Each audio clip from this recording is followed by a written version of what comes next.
আসসালামু আলাইকুম রহমতুল্লাহি ওয়া বারাকাতুহু। আলহামদুলিল্লাহ ওয়া কাফা ওয়া সালামুন আলা ইবাদিহিল্লাযিনা ইসতাফা, আম্মা বা'দ। হিলফুল ফুজুল সংগঠন রত্নপুর কর্তৃক আয়োজিত এই মহতী অনুষ্ঠান রমাদানুল মুবারক আল ইফতারের পূর্ববর্তী আয়োজনের অনুষ্ঠানের সম্মানিত সভাপতি, উপস্থিত মুসল্লিয়ান একরাম,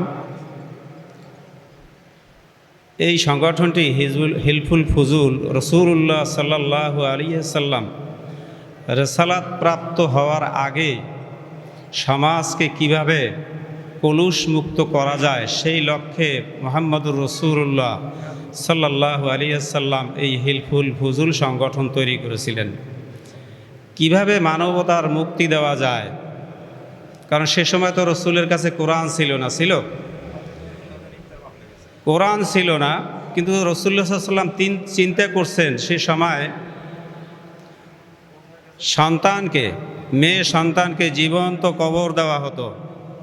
অনাচার অবিচার আইয়ামে জাহেলিয়ার যুগ, অন্ধকার যুগ, সে সময় কিভাবে মানবতাকে মুক্তি দেওয়া যায় সে লক্ষ্যে রাসূলুল্লাহ সাল্লাল্লাহু আলাইহি ওয়াসাল্লাম হিলফুল ফুজুল সংগঠন তৈরি করেছিলেন। তো আমাদের এলাকায় সারা বিশ্বব্যাপী এই সংগঠন আছে। তো আমাদের এই এলাকার এই সন্তানেরা এই সংগঠন, অরাজনৈতিক সংগঠন, কিভাবে সমাজের দারিদ্র্য বিমোচন করা যায়, কিভাবে সমাজের উন্নয়ন করা যায়, কিভাবে সমাজকে দূষণ মুক্ত করা যায়, এক কথায় মাদক মুক্ত করা যায়, অনাচার অবিচার দূর করা যায়, সে লক্ষ্যে তারা কাজ করছে। আমরা যারা অভিভাবক আছি, আমরা তাদের পাশে থেকে কিভাবে তাদেরকে এগিয়ে নেওয়া যায় সে লক্ষ্যে আমরা সচেষ্ট যদি থাকি, তাহলে এই সংগঠন আরও উত্তর উন্নতি লাভ করবে। আমরা সবাই কিন্তু ভালো চাই, আমার সন্তান ভালো হোক, এটা সবাই চায়।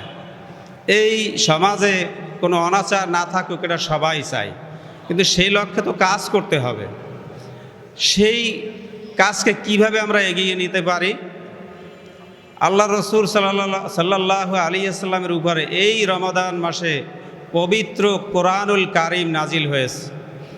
কোরআনুল কারীম ইন্না আনজালনাহু ফি লাইলাতিল কদর নাজিল করা হইয়াছে। কি নাজিল করা হয়েছে? কোরআন নাজিল কি জন্য করা হয়েছে? কোরআন শুধুই, আবার ভুল বুঝবেন না, শুধুই তেলাওয়াতের জন্য না, কোরআনের বহুমাত্রিক কাজ আছে কোরআনের ভিতরে। সেই কাজগুলো কিভাবে আঞ্জাম দেওয়া যায়, সে লক্ষ্যে কিভাবে কাজ করা যায়, আমাদের সন্তানদেরকে গঠন করা যায়, সে লক্ষ্যে কাজ করার জন্যই এই কোরআন। এক কথায় সমাজ কিভাবে উন্নতি লাভ করবে, তো এই কোরআনের ছায়াতলে যদি আমাদের সন্তানদেরকে আনতে পারি, তাহলেই একমাত্র জীবন্ত সংবিধান বলা হয় কোরআনকে। এই সংবিধানের কোনো কিয়ামত পর্যন্ত কোনো পরিবর্তন নাই। বিভিন্ন দেশে বিভিন্ন সংবিধান আছে, সে অনুযায়ী সে দেশ চলে, কিন্তু কোরআনের যে সংবিধান, এই সংবিধান কিয়ামত পর্যন্ত এভাবেই থাকবে। সুবহানাল্লাহ। সেই সংবিধানের অধীনেই আমরা আছি, আলহামদুলিল্লাহ। তো সময় বেশি নেব না, যাতে আমরা এই হিলফুল ফুজুল সংগঠনকে আগাই নিতে পারি, সে লক্ষ্যে যেন আমরা কাজ করতে পারি। আল্লাহ আমাদের সবাইকে তৌফিক দান করুন বলি আমিন। আসসালামু আলাইকুম ওয়া রাহমাতুল্লাহি ওয়া বারাকাতুহু।